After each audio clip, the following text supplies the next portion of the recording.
Qhamuka lapha ehovisini lelibukete kuhlandeka kamanzini ibito lakhe ngiceliwe Malinga kanti ke basukumise umkhankaso lomkhulu wekuqinisekisa ukuthi ititolo letithengisa kudla diyakomplya emazingeni ekuhlandeka kuqinisekisa nje ukuthi sive semaswati singileso lesiphephile sisathenga kona kudla nakunake ifestive season lesikuyo. She will join us ngemuva kwekuthi sibukete indzaba yaseSwati kanti ke sitawube sesibukati indzaba leqhamuka ngaphandle kwalapha even kwephetsala uhlelo lwethu lwalomuhla kodwa kwamanje singakachubeki kakhulu ke sibukete ihloko lethamba embili emaphephandzabeni.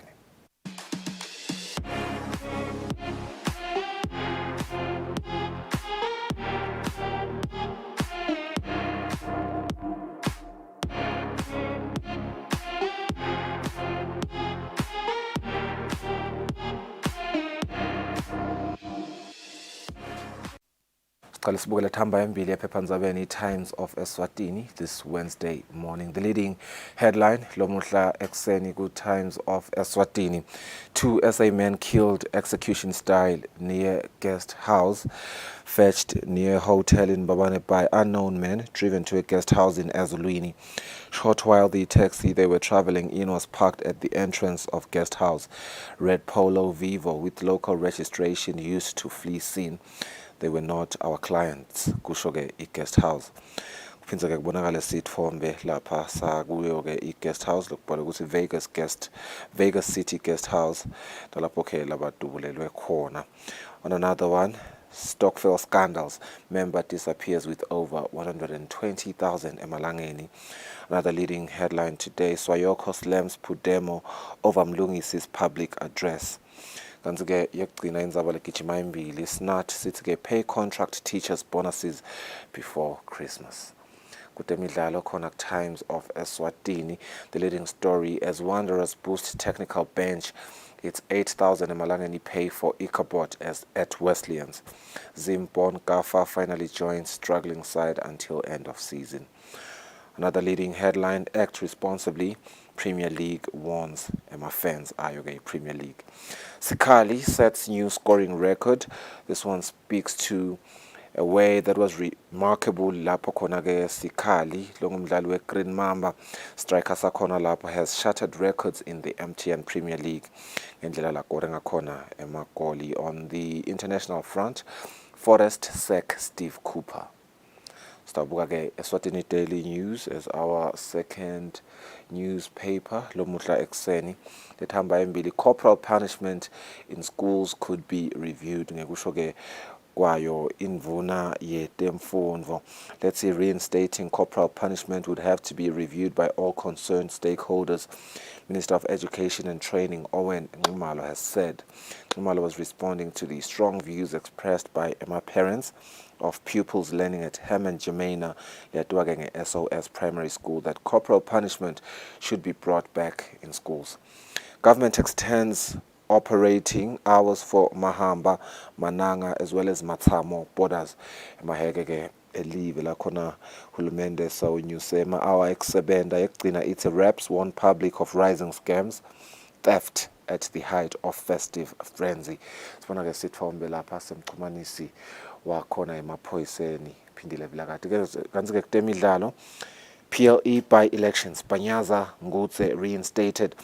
The two officials, Wanderers Board of Governors Bongani Panyaza Mdluli and Tabangulu Kelly's director Logongos Tembiso Ngutse Mamba, had earlier been disqualified, but after lodging an appeal, they are back in the race for the vacant Premier League of Eswatini Executive Committee position.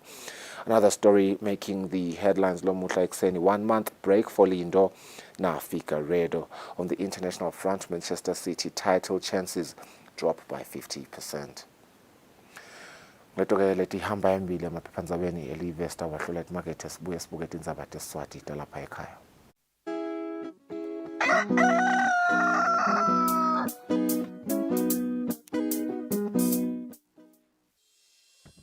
Umsakato wetithombe iEswatini TV utibophelele kuhlonipha nekulandzela umgomo wetekusakata loweluswe libandla letekuchumana eveni. Ngephansi kwalomgomo sitimisele kusakata tindzaba tenteya ngaleso sikhatsi tindzaba letide magama laqosheme letitsembekile letitsinza tonke tinhlangothi naletisebaleni kusukela kutepolitiki, tetemphilo, tekulima, tetinkantolo, netemhlaba wonke jikelele. Siniletsela tindzaba njengoba tinjalo ngaleso sikhathi letenteka ngaso. Kanzi kulomsakato siphindze sikulethele lonke luhlobo lwetemidlalo kusuka emidlalweni welibhola letinyawo kuye emidlalweni ledlalelwa ematafuleni kanye naleto letiqhamuka ngaphandle kwakuleli. Leti tindzaba lowutiletselwa ngumsakato wetitfombe iEswatini TV.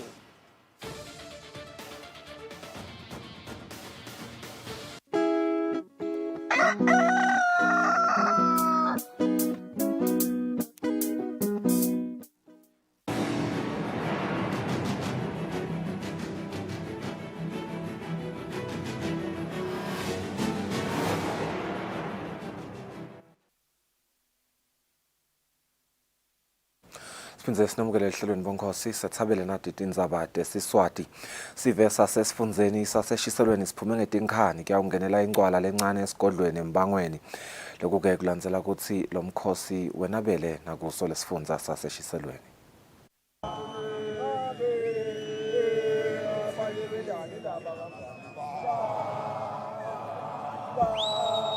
Ingcwala lencane ichubekele esifundzeni saseshiselweni esigodlweni embangweni.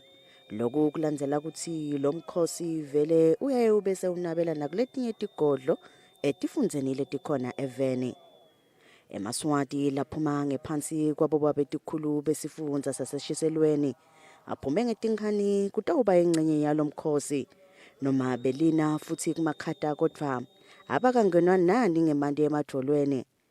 Lacwebetelako nawo solo abuya kiwo onke emagumbi omane elive aphume njalo kukhomba intshisekelo yawo yokulondoloda emasiko.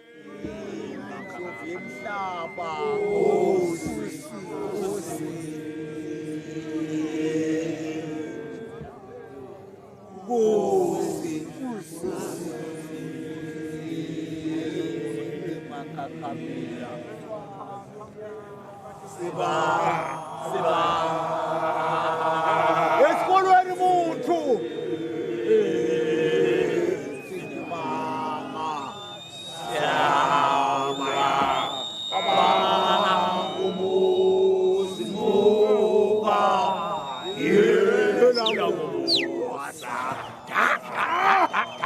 Etindzabeni bikapholile maziya esigodlweni embangweni.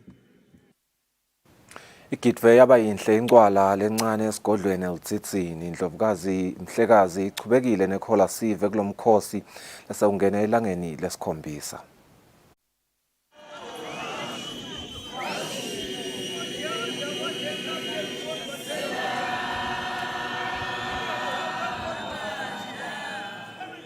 Ingcwala lencane esigodlweni eLitsitsini ikhange bantfu labanyenti labaliqhamukise tindzaweni letahlukahlukene kuleli nangephandle bagidza nendlovukazi Mhlekazi bahlonipha wona lo mkhosi welive lomkhulu losewuhamba wadzimate wangena elangeni lesikhombisa.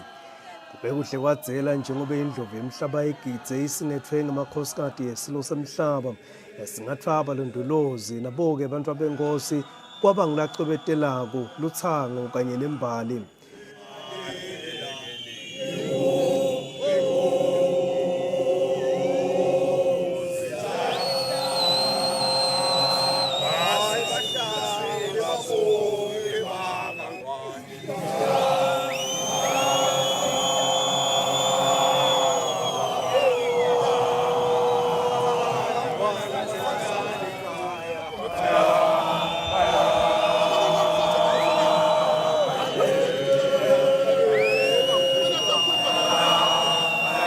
Keleke ikhomba phasi ikhomba itulu netishamthetho delive ibe ingayizivele langa lesibili njengoba sekaqalile kubonakala nemaswati latinde ngaphandle kwakuleli lenawo sikavele athelekile kutawugidza umkhosi wencwala.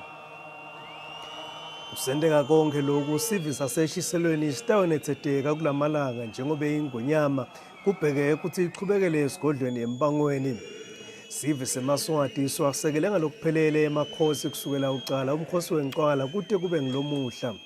Lokhu kwenta ukuthi live lithole tigiyo letilifanele emhlaba wonke nekutsanza ukugcina nekuvikela emasiko. Ubika Sandile Makhanya esigodlweni eLitsitsini.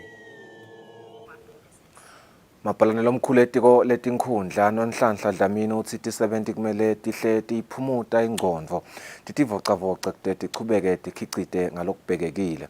Kanti-ke bekakhuluma iPrince of Wales ngesikhathi ti-70 telitiko letinkhundla tiba nemidlalo leyahlukene tatana kabanti. Ti-70 telitiko letinkhundla tishiye emahhovisi ato taphumuta ingqondo ngalesibili taba nemidlalo lehlukene kufaka ekhatsi ibhola yetinyawo kudlala shumbu imibuto ngelibhayibheli nekwatana kabanti njengeti-70. Mabhalanelo omkhulu etiko letinkhundla noNhlanhla Dlamini uveta bugcoka bekuthi ti-70 tihle tiyiphumuta ingqondo. Sibonile ukuthi umnyaka ube mudze wabalukhuni sasebenta lesithunywe kona nalesicashelwe kona sasibona ukuthi asesiphume nje sesihlangane in an informal setting kufaka ekhathi ukuthi sende i-team building sende i-wellness sitivocavoce nguloko nje ukuthi ti-70 asetatane in an informal setting lapho khona side khona leti-stress temsebenzi sibonane sicoce sijabule siphindze sihle. It's called a team building exercise. Siyathemba ukuthi nakucala umnyaka sitawucala in one accord.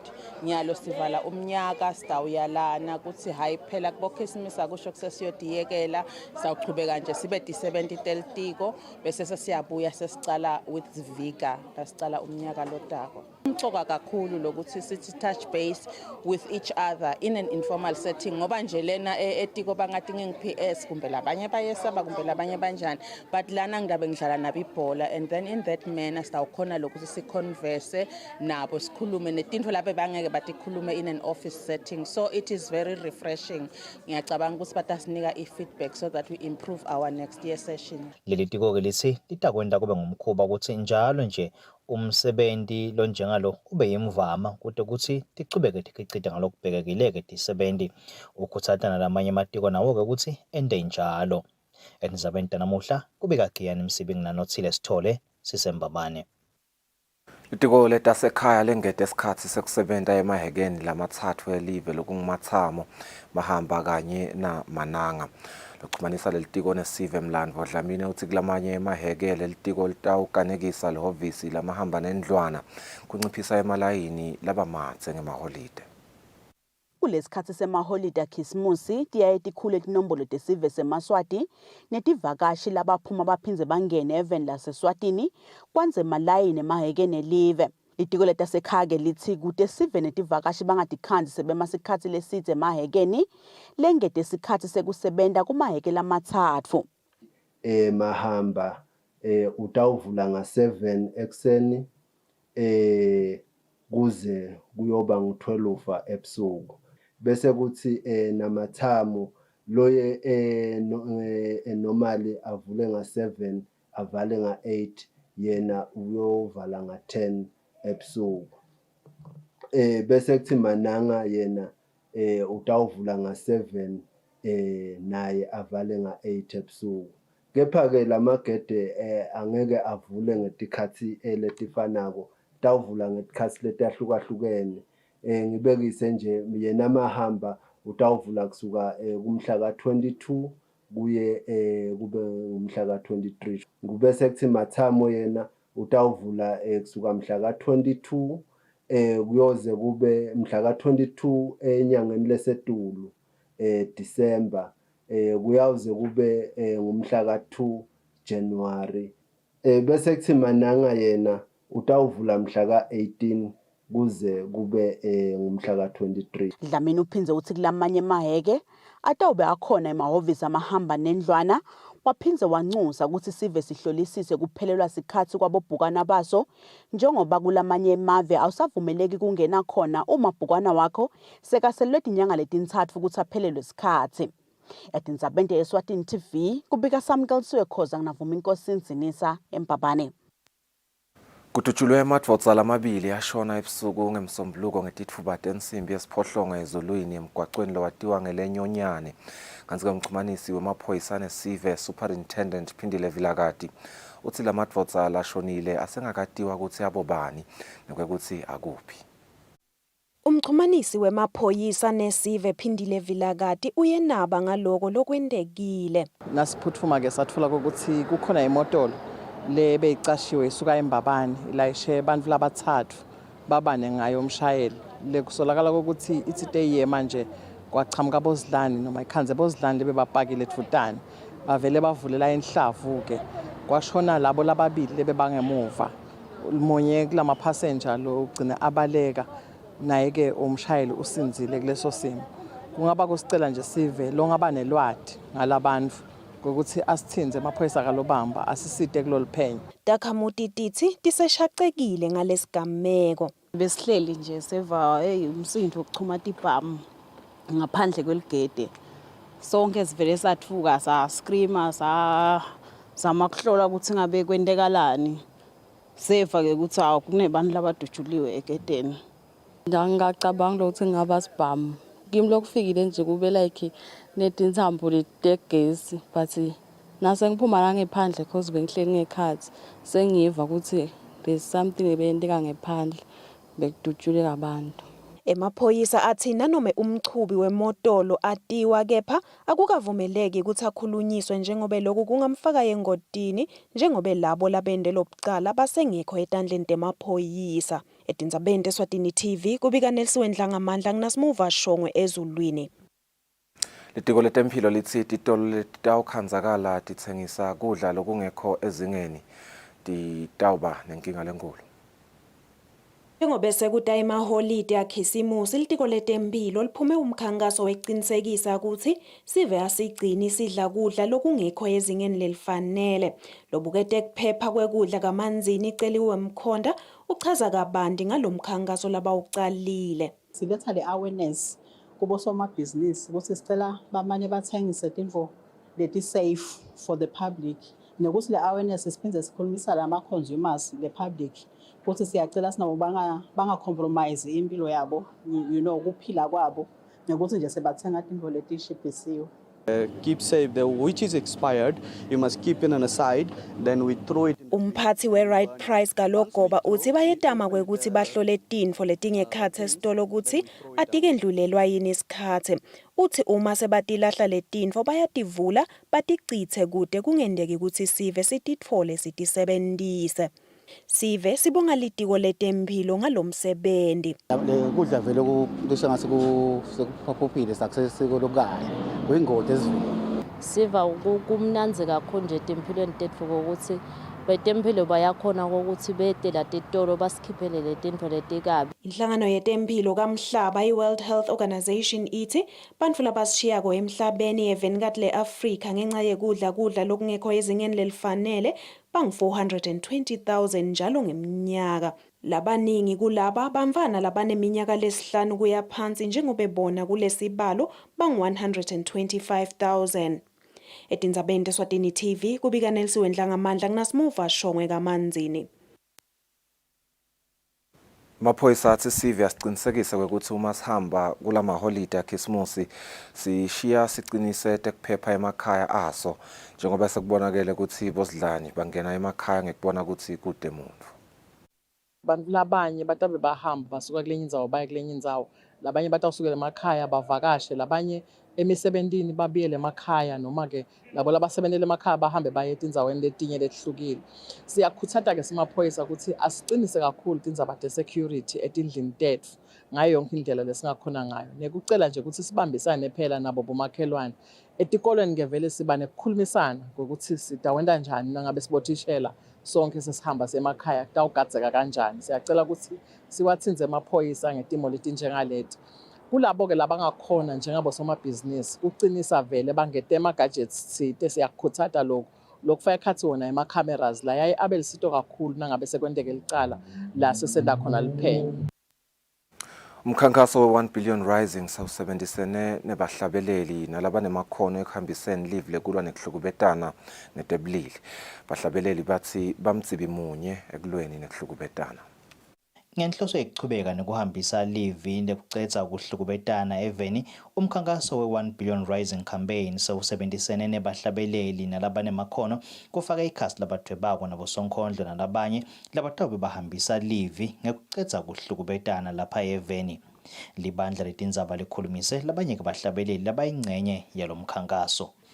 Lokumcoka ke ngale art lesicreator ukuthi njengobusho ayiphili kulelanga la yendiwe khona kuphela ayiphili kulo 16 days of activism ingoma udlala emalanga aze abe maningi noma ke ufaka uyakhona kuyi-repeater over and over again so kungako ke sithi cha nathi sima artist asesibambisane ke na 1 billion yona ikhona kuthatha i-message side bese seyiyakha ngendlela lapho khona nalo mhlambe bekangayinaki lo tsandzela umculo noma lo tsandzela inkondlo noma lo tsandzela emafilimu noma ke ini uyakhona lokubese soyayibona ukuthi okay nayi lento labakhuluma ngayo ngingakhuluma amagama ngathi kunye kulokubili nangabe sehlulana sihleli phansi asehlukane siphilile siphelele singehlukani lomnye sekalimele lomnye mhlawumbe sekafile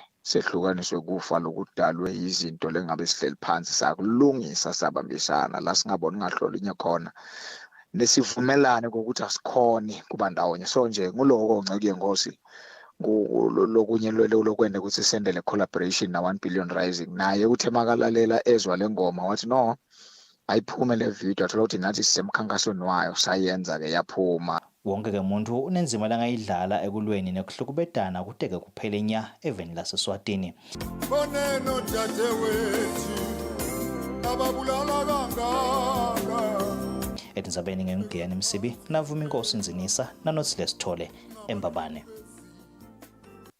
Umphathi wenkampani ye-Eswatini National Petroleum Nhlanhla Dlamini uthi kwakhiwa kwendzawo lekamkhweli letawuba yingungu ya oyili tawuqala eminyakeni lotako kanti ke Dlamini ukusho lokho ngesikhathi ahlangene nelibandla lendlunkulu yakamkhweli. Umphathi wenkampani yaka-ENPC lebuketi indzabata oyile eveni Nhlanhla Dlamini sewucinisekise libandla lendlunkulu yakamkhweli ukuthi kwakhiwa kwendzawo letawuba yingungu ya oyili kamkhweli kutawusukunyiswa kulomnyaka lotako. Sinile sasikwendile ukufaka ekhathi kudizana lamathani ufaka ekhathi ngofuna imali ukuthi sikhona kwakha le ngungu ya petrol. Kufaka ekhathi nokuthi ke litawusebenza njani ngoba ngeke nje yakhe kuphela itawuchubeka phindze isupply ivela kangwane no-oil phindze kutaphinze yakhe imisebenzi imathuba emisebenzi.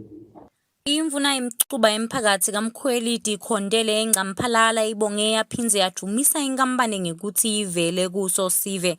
Sesibongile ngoba siyabona lokho kutheni laba baka-oyini solo bayendi vele usekhona lokho siyakudumisa kakhulu siyathemba ukuthi impilo yethu la ephuza umoya kutayintshintsha. Umbiko uhlanganiswe ngithembelihle Magutsho kamkhweli.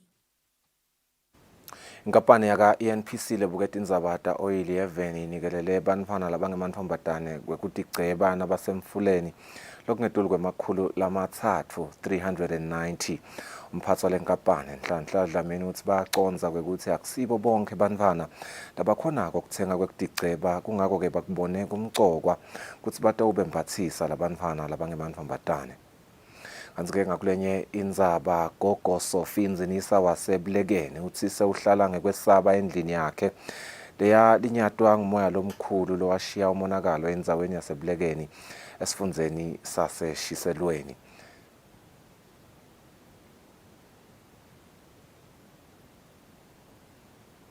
Nabake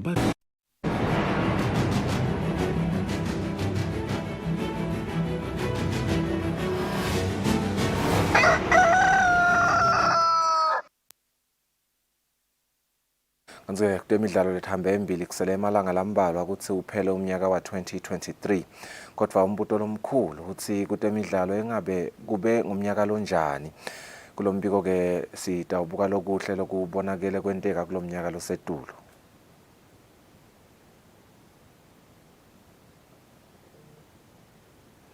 Kwalomhla sibahlelo emakethe sitabuya sicocisane naceliwe Malinga.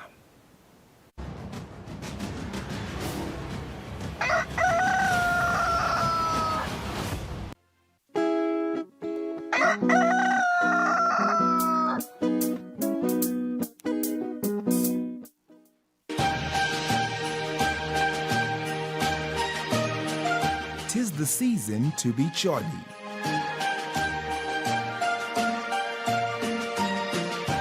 It's time to unwrap all our gifts, and Eswatini TV has a special present for all of you. It is the gift of music.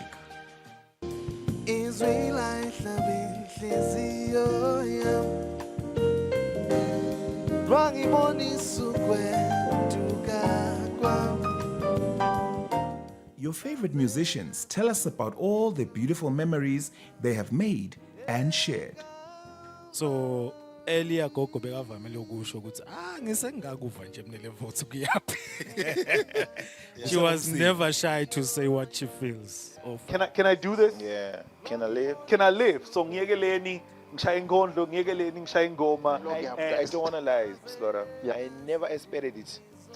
I know. Well, most people tend to think I'm a cheese boy. And all the while, of course, they share some beautiful music. Join us on Saturday at 5 p.m. only on Eswatini TV.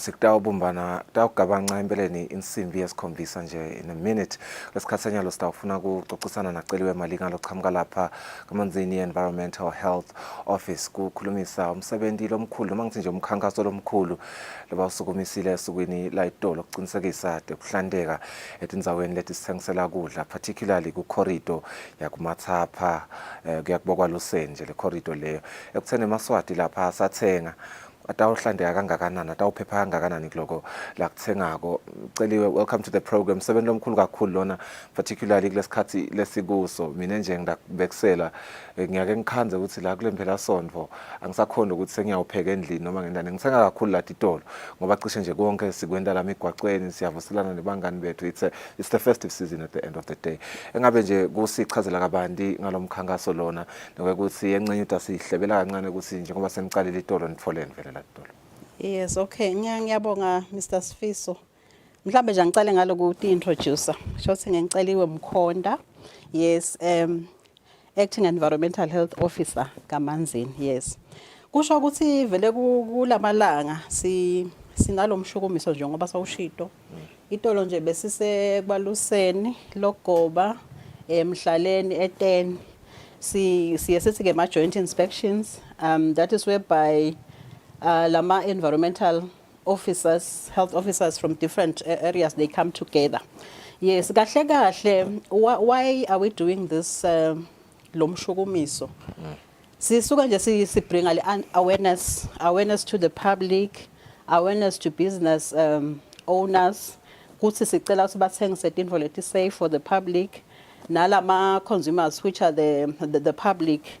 Sicela nabo banothe, banake letinto letithengiswa ngoba leti new cars setiya ngathi nisetishipisiwe but ke kuko konke sifiso bakhona vele labasibambisako bosomabhizinisi laba complyako ema standards vele bayawalandzela it's not ukuthi sesithi bonke abasiko kahle but nje all in all the main objective is to bring awareness kubosomabhizinisi nakuma consumers ukuthi bathenge tinto leti safe. Yeah, siyathola ukuthi ngathi there's a particularly targeted ngathini le tolo letithengiswako ukuthi nibonile ukuthi nifuna kufocusa kunati letithengisa lokukaso kusichazela kabantu ukuthi nje nibuke deep le tolo.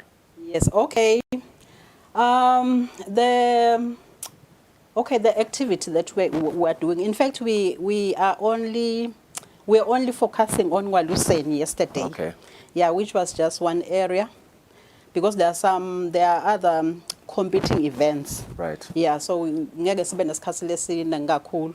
So ifocus yethu ke beyikula mathapha because khona kunale overcrowding. Yes, kunale overcrowding and ku busy khona.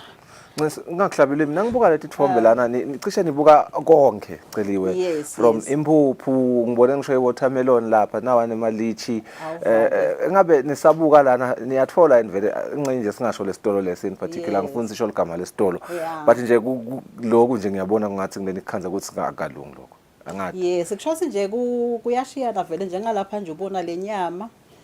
Lokuya kubulale bosomabhizinisi kule yenza bayenyama kuba ngile temperature. Okay. Yeah, so ukhaza sile temperature yakhona ayisuka up to standard bese ke kuyonakala sekushintsha nale khala. Yes, ngilokunye nje maybe lesingaku aletha kubo somabhizinisi ukuthi please let us work together. Let us look at the condition of the food product. Okay, kunengi but nje lesikurealizeile most of ema conditions lesibenawo kulama expiry dates. Okay. Like nje as you see they are moving. Yeah, Yes, yeah, yeah, yeah. but lokunengi lesikutholile ngilokuthi kunalama expiry dates ngaba ngiflower kungaba whatsoever. Yes. Yeah. My question then becomes, well, of course, siyathi ukuthi nibe tempilo hlale nisichazela ukuthi these are the risks associated with buying maybe expired food or damaged food. Niyayinibekisa nje ukuthi ikendo ikhanza ngathi seyipotokile lokukhenda noma lokuthindi singakuthathi lokho.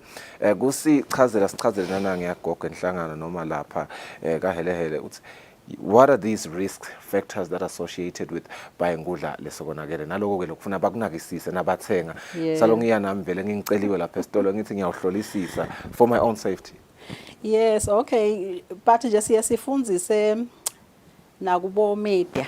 Yes, but nje ngalokuthi livangeli vele you continue now and again. Yes, kukunengi lokukhona asengicala nje la ngekudla nje ngoba lo kuyabonakala kudla sekushintshile ikhala. Njengoba sowumentionile inzaba emathini sekupotokile.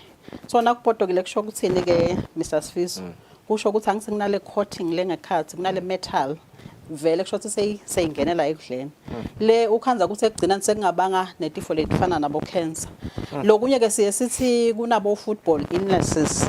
So kufaka tifo letinengi lengeke ngitisho ngatinye nyalo. It's another day.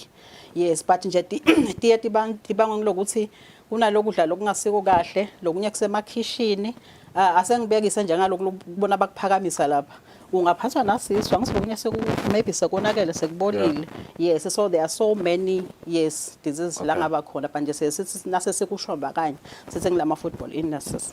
Kunenzaba ye proper waste management nanayo that you are able to foster as you conduct this campaign, but there's also this one interesting one Gimi like upholder ema proper structures ngabe ungasichazela kabantu ukuthi lokho kufosterisha kanjani ngisaqhubeka nalomsebenzi.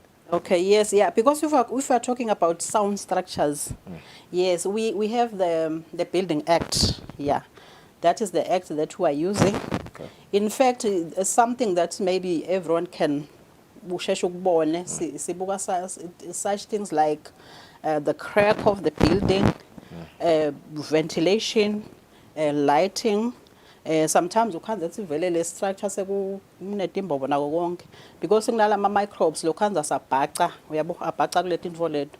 So thina sithi structure sakho akube structure le safe lo sebentela kuso. So nasekutaphize kube nalo lokubhacako ukuthi ilwanyakatana then you'll be affected. So I think ventilation you are also understanding because if there is no ventilation nalo kudla kutaba stale even nalabantu who are working in that area they can be uthi nje kimi nangena sitolo ngiva nje kushisa lokunga-understandeki nangena kuleso sitolo every time funa ngiqale lapho ngithi question ukuthi do I really want to purchase food items from this shop? Yeah, okay, ngicabanga ukuthi maybe singafiki there ukuthi udathi nawufika sengiyasho nje ngoba phela ventilation is key and I can imagine with food. It's very key. Mina nje ngicabanga ukuthi i-public lengakwenda nangabe kune structure maybe lovako because lokunye kuba obvious. Yes, now uvalo ukuthi hayi uyathi le structure lesi asisiko kahle thine sisi ready uyabo because vele si service the public. So you can even call so that stock verify kahle siku-analyze ukuthi no bese sesiyabakhulumisa because lokunye Mr. Sfiso lofuna ukwadi thine we are there for the nation. Right. Yes, just to support and help. So lokuthi sigcina sivala asivele sithi ngci sesiyavala. So we just go through together with the business person.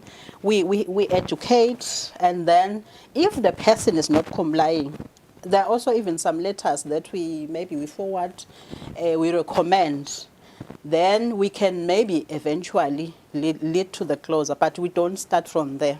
Yeah. Yeah. I want us to get into Lenza by compliance because you've touched on it briefly. Utsini nang soma business that has failed to comply. You just told me utsi yes, anisho utsi nyamvala kumvala, but just take us through the stages.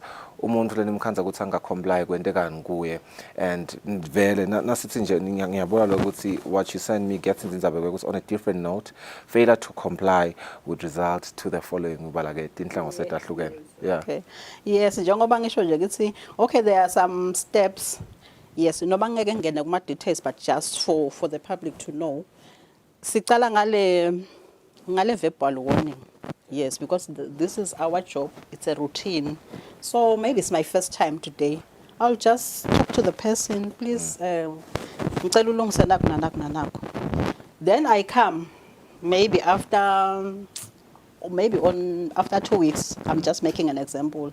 Then sengiyaqala sengiyambhalela. Nangimbhalela, it would be a good one where I put some recommendations. Please correct this and this and this. Then after some time, as I'm engaging, you can see someone who is trying to listen and do something. But if that person is not doing anything, then it can at the end lead to the closure. Right. But with the closure, Mr. Sifiso, it depends. Kunana kule risk assessment. So you assess. Kusi the condition. How is the condition? Does it lead for the closure? Does it lead for maybe lo muntu sichubeke si motivate until the structures is bigger? Okay. Yes. So kunale ndlela lobona ngayo ukuthi no. And then some of the structures it's just immediately. You cannot even negotiate because lana we're dealing with human life. Yeah. Yes. I know you want to urge Bosoma business as well as the customer on one particular thing in the substandard product. Yes. Vele, I want to. In fact, we are urging the public to make sure that they don't compromise with their health. They should make sure that they buy safe food, and at the same time with Bosoma business, can they please be genuine to the public and then sell products which are on the right standard. I think icala lapho kakhulu nje. Yes, iyafika na consumer ukuthi naye kufuna sala na health yakhe, but if some business are loyal, are honest from the get go, sonke sibang laba phephile. Well, thank you so much for your time. Engabe iyena bayini le campaign lena yena bele nakwethi nyenzawo.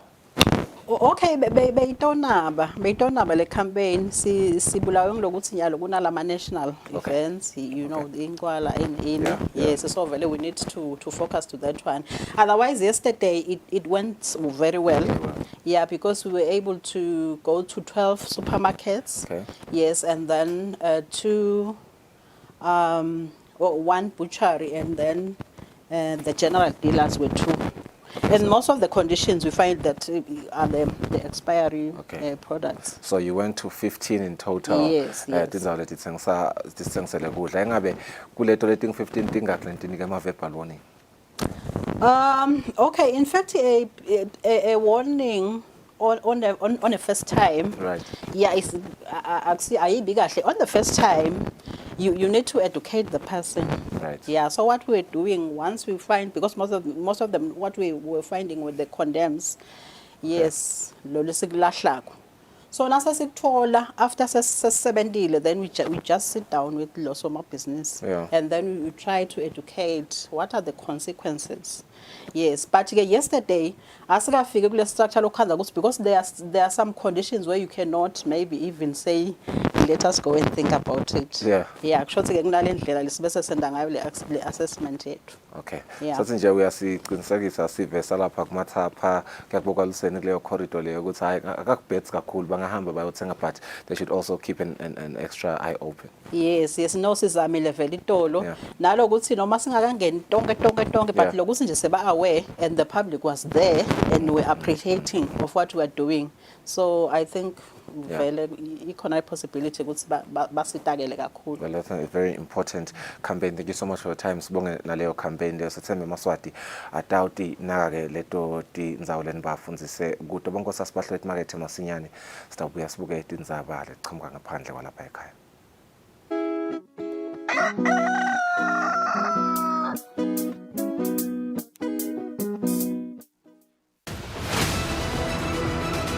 This festive season, Eswatini TV brings you a movie fiesta. You tell me exactly what you saw. 10 minutes gone. My name is Ian Swan. This man is my prisoner.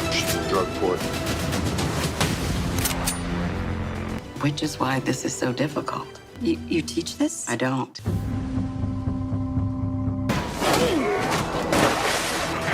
Don't push me. Mind your own business.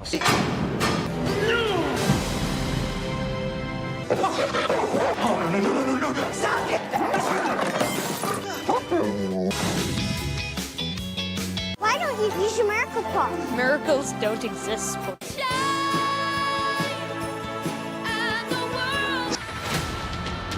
Hello? He must be protected. Kill him. Spider-Man! I'm ready to take a leap.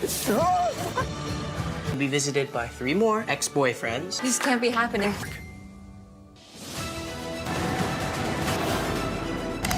Where is my son? Eswatini TV has got you covered with your favorite movies to set the tone for this festive season. From action thriller, drama, comedy, kiddies and family films.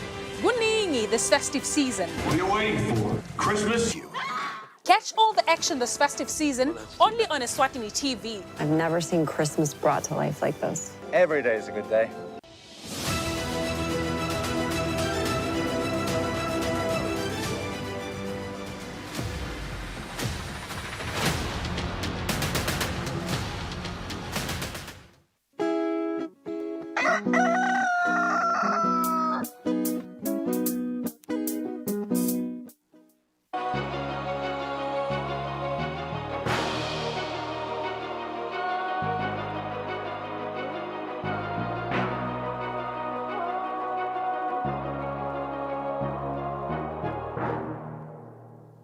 Now, welcome back to the program. Let's take a look at international news. President Volodymyr Zelensky said that there was no end in sight to Russia's invasion of Ukraine as fatigue builds among Kyiv's allies nearly 2 years into the war, and the Kremlin voices growing confidence of victory.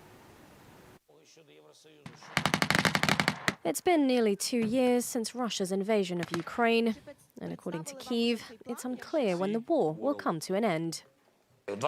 Will the war end in 2024? I think no one knows the answers. Even those respected people, our commanders or Western partners, when they say that the war is for many years, they do not know. This is a dialogue. These are thoughts. Zelensky's end-of-year press conference comes a week after his tour amongst Western allies, seeking to obtain military aid for Ukraine. But its two biggest allies, the US and the EU, failed to approve their respective support packages. US Congress has still not passed President Biden's proposed $60 billion aid package, and Hungary's Viktor Orban vetoed the bloc's €50 billion set aside for Kyiv. Reiterating his faith in the allies, the Ukrainian president also said his army had asked to mobilize scores more troops, though he's yet to approve the figure. They proposed to mobilize an additional 450,000 to 500,000 people. This is a very serious number, and I said that I need more arguments to support this idea. This is a question about people, about justice, about defense capabilities, and a financial question. Ukraine's long-awaited counter-offensive this summer, backed by Western arms, has made little gains on the battlefield this year, as the UN human rights chief said the world has become jaded by the conflict. Israelis protested in central Tel Aviv, calling for swift actions to release the remaining 129 hostages believed to be held in Gaza. Now, the anger and fear of hostages' families has intensified after Israeli forces mistakenly shot dead 3 captives who had escaped their captors. Hamas military wing released footage it claimed showed 3 of those still held captive. The video featured 3 bearded men sitting on chairs at an undisclosed location and asking to be released. The calls to bring them home continue outside the Israeli Ministry of Defense, where relatives of Israeli hostages have set up camp. Earlier, Hamas released a video showing 3 elderly captives pleading for Israel's government to bring about their release. All 3 were taken hostage by Hamas over 10 weeks ago, with about 240 others. Among the protesters in Tel Aviv, a family member of one of the elderly hostages voiced mixed feelings about the video. It was a joy for a moment to see them alive, to see them okay, sitting, talking. That's it. It was shocking to see them like this. We want him back. We make everything to bring him back soon. The video, like others released by Hamas, increases pressure on the Israeli government as global calls for a ceasefire grow. Behind the scenes, a US official told Reuters that the director of the CIA had flown to Warsaw to meet with the head of Israel's Mossad intelligence agency and the Prime Minister of Qatar. The first known meeting of the 3 since a week-long ceasefire and hostage exchange came to an end on December 1st. Hamas are still holding an estimated 129 captives. They say that while they're open to another exchange, they will not release any more until Israel stops the war. Rescuers in remote villages of northwest China dug through the rubble of collapsed homes on Tuesday after China's deadliest earthquake in years killed at least 118 people and injured hundreds more. The quake damaged thousands of homes, many of them ramshackle brick structures, and sent residents running into the freezing streets for safety. Here's a report. It was just before midnight when the first tremor shook the town of Linxia and northwestern China, followed by dozens of aftershocks. Rescue efforts to pull survivors and bodies from the rubble began overnight in sub-zero temperatures, amid lows of -15 Celsius. Chinese state media reported landslides severely damaged buildings and roads in the mountainous province of Gansu, as well as water and power cuts. Local authorities have warned of potential further aftershocks. There is still a possibility of aftershocks with a magnitude of up to 5.0 occurring in the epicenter area in the coming days. The Earthquake Bureau will strictly follow the requirements of the Gansu Provincial Committee of the Communist Party of China, the provincial government, and the China Earthquake Administration to carry out the monitoring and tracking.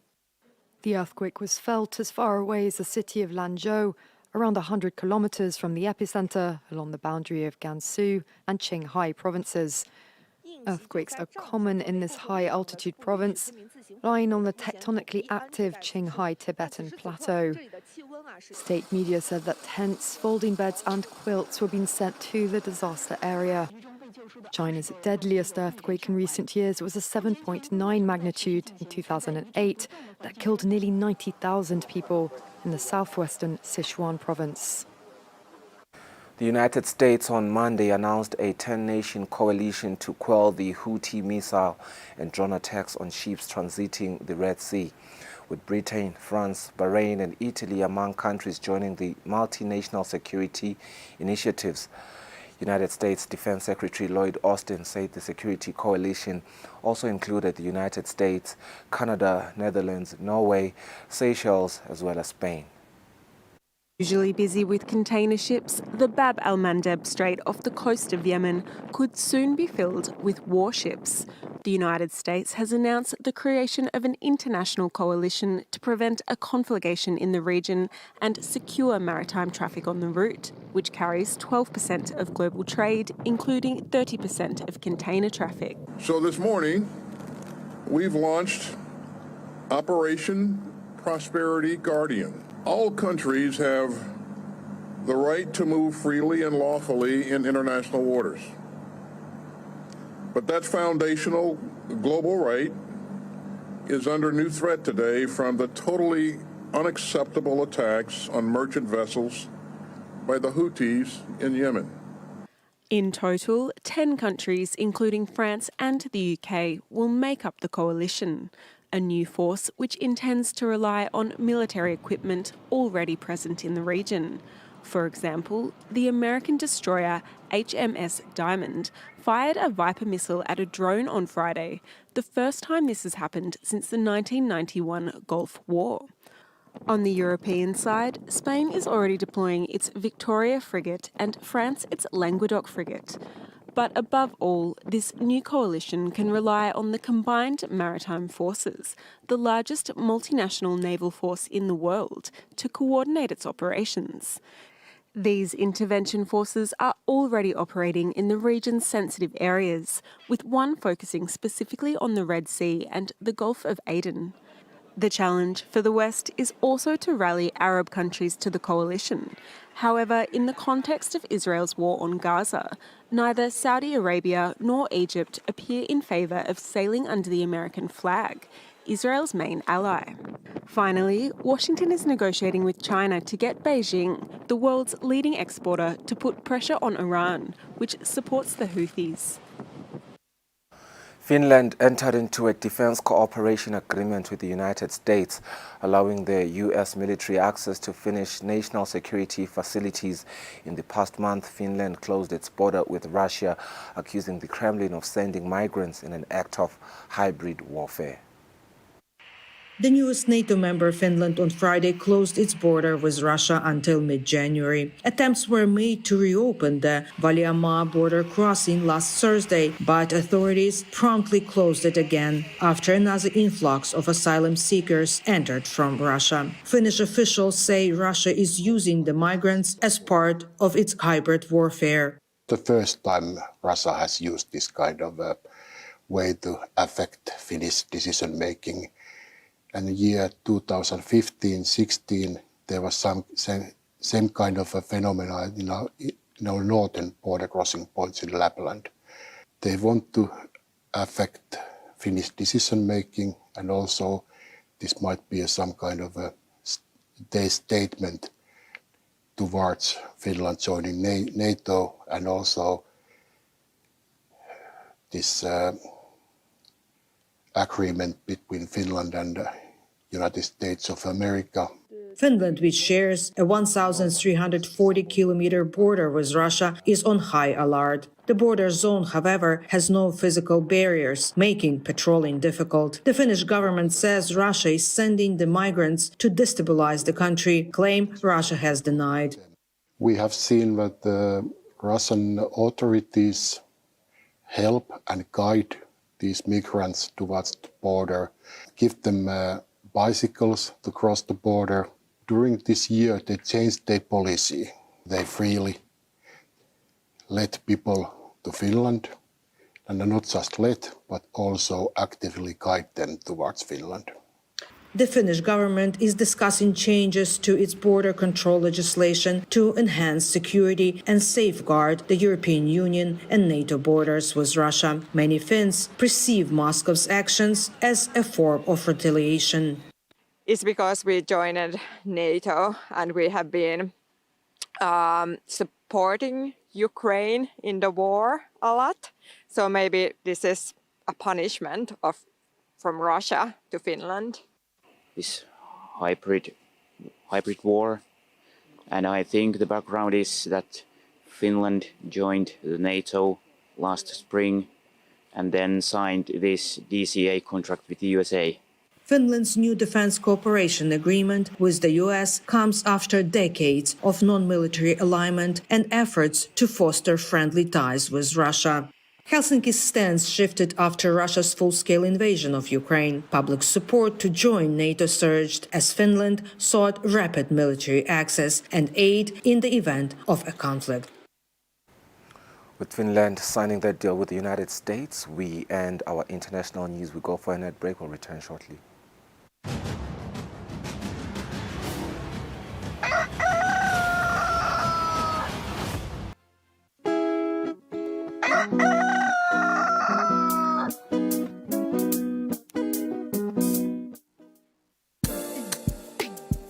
This weekend is Eswatini, your official weekend party starter. Tune in for the best of entertainment. We're bringing you the hottest music videos and live studio interviews with your favorite celebrities. We're giving you a front row seat to the latest fashion trends as well as your weekend gig guide. Join us live on social media and call in to send your shout-outs. Be sure to catch our movie segment where we review and give updates on all latest movies. Catch This Weekend Eswatini every Friday at 5:30 p.m. live on Eswatini TV.